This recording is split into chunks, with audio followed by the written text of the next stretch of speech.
にちは、ゆみです。今日はいるとあるの違いについて説明したいと思います。雲がいる、雲があると言われたらどっちの雲だと思いますか？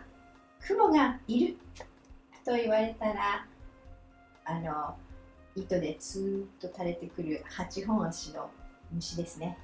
私は大嫌いなんですけど、雲がいる、雲があると言われたら、空に雲があるんだな、今日は曇りだなということで、日本人はどっちの雲なのかわかるんです。さあ、じゃあいるとある、どうやって区別しているのかなと思いますよね。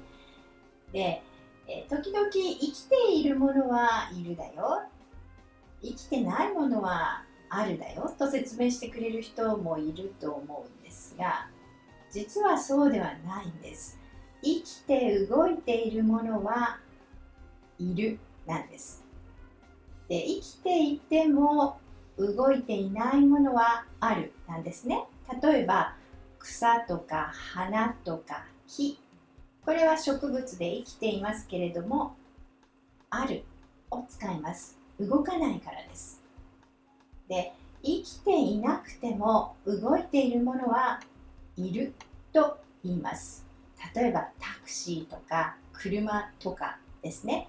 車が止まってそこにあれば車があるなんですけれども、道路で誰かが運転して移動している場合は車がいる、車がいっぱいいるから気をつけてね、タクシーいるかな、タクシーが動いているからですね。タクシーがもし止まって駐車していれば、タクシーがあるあるということになるんです。ロボットなどもそうですね。ロボットも生きていませんが、動いていたらいるになります。ロボット掃除機、最近人気になってきましたけれども、ロボット掃除機が動いていたら、ロボットがいるねっていうことになります。でもロボットがもし動いてなくて、充電している時ならロボットがあるねになります。それから面白いのは幽霊とか宇宙人ですね。さあ、あるでしょうか、いる、どっちを使うと思いますか？これはいるなんです。宇宙人がいるかもしれない、幽霊がいるような気がする。幽霊は死んだ人の霊ですから、私は見たことも聞いたことも感じたこともないんですけれども、幽霊や宇宙人は頭の中、想像の中で動く存在なので、いるを使います。あとは死体ですね。死んだ人とか死んだ動物、いるでしょうか、あるでしょうか。これはあるです。そこに死体があると使いますね。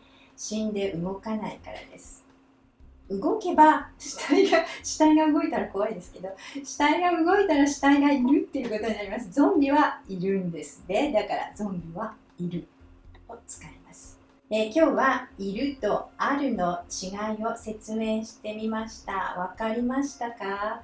ちょっと外国の人には難しいかもしれないんですけれども、使い方もう一度考えて、覚えてみてください。生きて動いているものはいる、生きているけど動いていないものはある、そして生きていないけれども動いているものはいる、生きていなくて動かないものはあるです。でも幽霊とか宇宙人は例外ですからね。生きているか生きてないかわからないけどいるを使います。それではまた日本語頑張ってください。ゆみでした。